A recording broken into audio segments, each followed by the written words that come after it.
Hello friends, education मित्र में आपका स्वागत है। आज का हमारा टॉपिक रहेगा ताम्रपाषाण कृषक संस्कृतियाँ।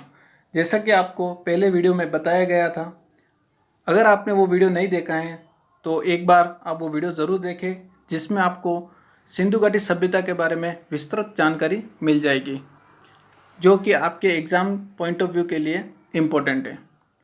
आज का हमारा जो पहला क्वेश्चन रहेगा वो है, ताम्रपाषाण काल के संदर्भ में निम्नलिखित कथनों पर विचार कीजिए। फर्स्ट, इस काल के लोग ग्रामीण समुदाय बनाकर रहते थे। सेकंड, मालवा के मृद बांड ताम्रपाषाण मृद बांड में सबसे उत्कृष्ट माना गया है। थर्ड, आहार मध्य प्रदेश में स्थित ताम्रपाषाण काल का महत्वपूर्ण स्थल है। उपयुक्त कथनों में कौन सा सत्य है? ऑप्शन ए केवल 1 और 2, ऑप्शन बी केवल 2, ऑप्शन सी केवल 2 और 3, ऑप्शन डी 1, 2 और 3। इसका करेक्ट आंसर है वो है ऑप्शन ए, केवल 1 और 2। इस काल के लोग ग्रामीण समुदाय बनाकर रहते थे। और सेकंड, मालवा के मृद बांड ताम्रपाषाण मृद बांड में सबसे उत्कृष्ट माना गया है, जिसकी व्याख्या कुछ इस प्रकार है। ताम्रपाषाण काल के लोग मुख्यतः ग्रामीण समुदाय बनाकर रहते थे। देश के ऐसे विशाल भागों में फैले थे जहां पहाड़ी ज़मीन और नदियां थीं। मध्य और पश्चिमी भारत की मालवा ताम्रपाषाण संस्कृति की एक विलक्षणता है। मालवा मृद बांड, जो ताम्रपाषाण मृद बांड के उत्कृष्टतम माना गया है। आहार और गिलुंड दक्षिणी पूर्वी राजस्थान में स्थित ताम्रपाषाण काल के महत्वपूर्ण स्थल हैं। अब अपन आते हैं क्वेश्चन नंबर 2। ताम्रपाषाण के संदर्भ में निम्नलिखित कथनों पर विचार कीजिए। इस काल में सर्वप्रथम तांबे से औजार बनाने की शुरुआत हुई। सेकंड, इस काल के लोग बाजरे की फसल का उत्पादन करते थे। उपयुक्त कथनों में से कौन सा सत्य है? ऑप्शन ए कुछ इस प्रकार है, केवल 1, ऑप्शन बी केवल 2, ऑप्शन सी 1 और 2 दोनों, ऑप्शन डी इनमें से कोई नहीं। इसका करेक्ट आंसर है वो है ऑप्शन सी, 1 और 2 दोनों। यानी कि इस काल में सर्वप्रथम तांबे से औजार बनाने की शुरुआत हुई थी एवं इस काल के लोग बाजरे की फसल का उत्पादन करते थे, जिसकी व्याख्या नीचे दे रखी है।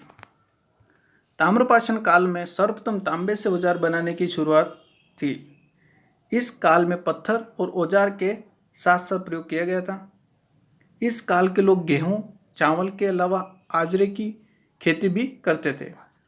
बाजरे, उल्लेखनीय है कि वे लोग मसूर, उड़द और मूंग आदि सहित कई प्रकार के दलहन और मटर पैदा करते थे। अब अपन आते हैं क्वेश्चन नंबर 3। निम्नलिखित में से किस स्थल को ताम्रवती कहा जाता है? A Gilund, option B Ahar, option C Ganeshwar, option D Nevasa. इसका आंसर है ऑप्शन बी आहार, जिसकी व्याख्या अपन देखेंगे। आहार का प्राचीनतम, यहाँ पे थोड़ी टाइपिंग मिस्टेक है, आहार की जगह आहड़ का प्राचीनतम नाम ताम्रवती अर्थात तांबावली है। ये लोगों को तांबा पास में मिलने के कारण धातु कर्म की जानकारी थी। अब अपन आते हैं क्वेश्चन नंबर 4। जोरवे संस्कृति के संदर्भ में निम्नलिखित पर विचार कीजिए। जोरवे संस्कृति नगरीय संस्कृति थी। सेकंड, यह संस्कृति पश्चिमी महाराष्ट्र में पाई जाती थी। थर्ड, इनाम गांव में नगरीकरण पाया जाता था। उपयुक्त कथनों में से कौन सा सत्य है? ऑप्शन ए केवल 1 और 2, ऑप्शन बी केवल 2 और 3, ऑप्शन सी केवल 1 और 3, ऑप्शन डी 1, 2 और 3। इसका करेक्ट आंसर है वो है ऑप्शन बी, केवल 2 और 3। जैसे कि ऊपर दे रखा, यह संस्कृति पश्चिमी महाराष्ट्र में पाई जाती है और इनाम गांव में नगरीकरण पाया जाता था, जिसकी व्याख्या दे रखी है। जोरवे संस्कृति ग्रामीण थी। जोरवे संस्कृति मुख्य रूप से पश्चिमी महाराष्ट्र में पाई जाती थी। इस संस्कृति के निम्न पुरास्थल हैं अहमदनगर जिले में जोरवे, नेवासा और देमाबाद। पुणे जिले में चंदोली, सोनगांव और इनाम गांव, प्रकाश और नासिक। जोरस संस्कृति दैमाबाद और इनाम गांव में नगरीकरण के स्तर तक पहुंच गई थी। अब अपन आते हैं क्वेश्चन नंबर 5। ताम्रपाषाण संस्कृति के संदर्भ में निम्नलिखित कथनों में से कौन सा असत्य है? ऑप्शन ए, इस काल में कपास की कृषि की जाती थी। ऑप्शन बी, इस काल के लोग केवल काले व लाल मृत बाण का प्रयोग करते थे। ऑप्शन सी, आहड़ के लोग पत्थर के बने घरों में रहते थे। ऑप्शन डी, इस काल के लोग वस्त्र निर्माण विधि जानते थे। इसका जो करेक्ट आंसर है वो है ऑप्शन बी, इस काल के लोग केवल काले व लाल मृत बाण का प्रयोग करते थे, जिसकी व्याख्या कुछ इस प्रकार है। ताम्रपाषाण काल के लोग चाक पर बने काले व लाल मृत बांड को प्रयोग और चित्रित मृत बांडों का प्रयोग भी करते थे। दक्कन की काली मिट्टी में कपास की पैदावार की जाती थी। ताम्रपाषाण युग के लोग प्रायः पक्की ईंटों से परिचित नहीं थे। ये अपना घर कच्ची ईंटों से बनाते थे। अधिकतर मकान गिल्ली मिट्टी थोप कर बनाते थे, परंतु आहड़ के लोग पत्थर के बने घरों में रहते थे। महाराष्ट्र में कपास, सन और सैमल की रुई से बने धागे भी मिले हैं। इससे सिद्ध होता है कि वे लोग वस्त्र निर्माण से सुपरिचित थे। दोस्तों, ये जो क्वेश्चन है ये आपके क्लास 9 से 12 के एनसीईआरटी बेस्ड क्वेश्चन से लिए गए हैं, जो कि आपके एग्जाम के लिए बहुत ही इंपॉर्टेंट है। अब अपन आते हैं क्वेश्चन नंबर 6। निम्नलिखित में से कौन सा स्थल किलाबंद और खाई से घिरा हुआ था? Option A, Daimabad. Option B, Songaon. Option C, Inamgaon. Option D, Chandauli. इसका जो करेक्ट आंसर है वो है सी, इनाम गांव, जिसकी व्याख्या दे रही है। इनाम गांव ताम्रपाषाण युग की एक बड़ी बस्ती है। इसमें 100 से भी अधिक घर और कई कब्रें पाई गई हैं। यह बस्ती किलाबंद और खाई से घिरी हुई थी। अब अपन आते हैं क्वेश्चन नंबर 7। ताम्रपाषाण युग की कब्रों के संबंध में निम्नलिखित कथनों पर विचार कीजिए। फर्स्ट, महाराष्ट्र के लोग मृतक को उत्तर दक्षिण दिशा में दफनाते थे। सेकंड, कब्र में मृतक के साथ मिट्टी एवं तांबे की वस्तु रखी जाती थी। उपयुक्त कथनों में कौन सा सत्य है? ऑप्शन ए, केवल एक। ऑप्शन बी, केवल दो। ऑप्शन सी, एक और दो दोनों। ऑप्शन डी, न तो एक और न ही दो। इसका जो करेक्ट आंसर है वो है ऑप्शन सी, एक और दो दोनों। जैसे कि महाराष्ट्र के लोग मृतक को उत्तर दक्षिण दिशा में ही दफनाते थे और कब्र में मृतक के साथ मिट्टी और तांबे की वस्तु रखी जाती थी, जिसकी व्याख्या अपन नीचे देखेंगे। ताम्रपाषाण काल में महाराष्ट्र के लोग मृतक को कलश में रखकर अपने घर में फर्श के अंदर उत्तर दक्षिण स्थिति में दफनाते थे। इस काल में कब्र में मृतक के साथ मिट्टी की हड्डियाँ और तांबे की कुछ वस्तु भी रखी जाती थी। उन लोगों का मानना था कि ये वस्तुएं परलोक में मृतक के इस्तेमाल के लिए होती हैं। अब अपन आते हैं क्वेश्चन नंबर 8। ताम्रपाषाण कालीन धार्मिक विश्वासों के संदर्भ में निम्नलिखित कथनों में से कौन सा कथन सत्य है? फर्स्ट, इस काल के लोग मातृ देवी की पूजा करते थे। सेकंड, इस काल में वृषभ को धार्मिक पशु माना जाता था। थर्ड, इस इनाम गांव में मातृ देवी की प्रतिमा मिली है।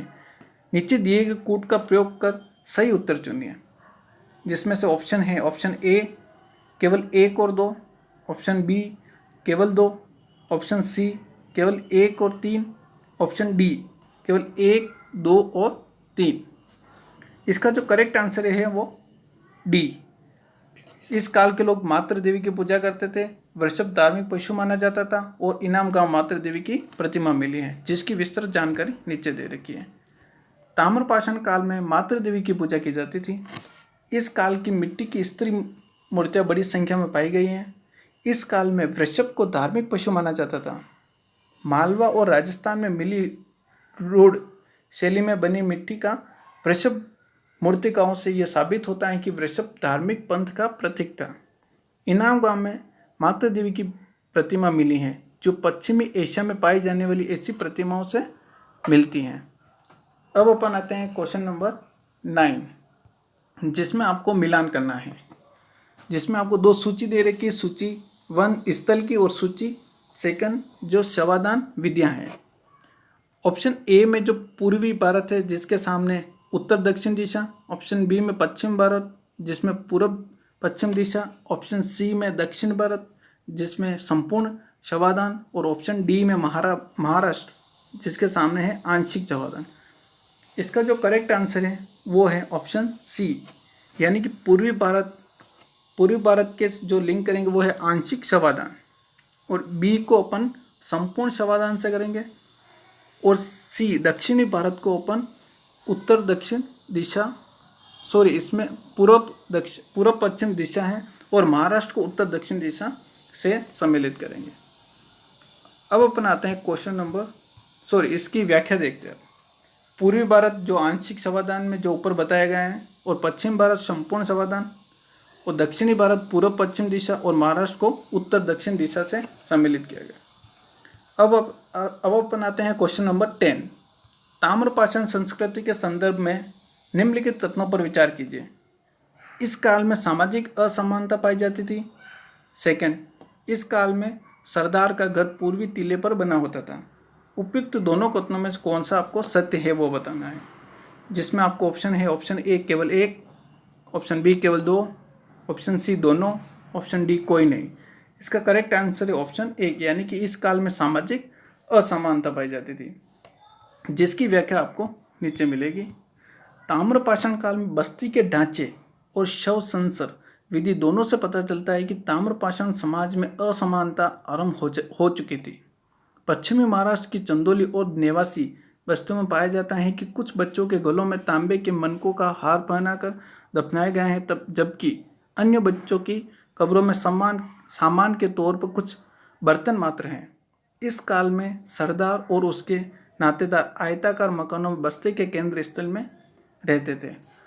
ये जो क्वेश्चन है आपको एनसीईआरटी के 9 से 12 के क्वेश्चन सिलेबस से लिए गए हैं, जो कि आपके एग्जाम पॉइंट ऑफ व्यू से बहुत ही इंपॉर्टेंट है। अगर आपको ये वीडियो पसंद आया हो तो लाइक, शेयर और सब्सक्राइब कीजिए। Thank you.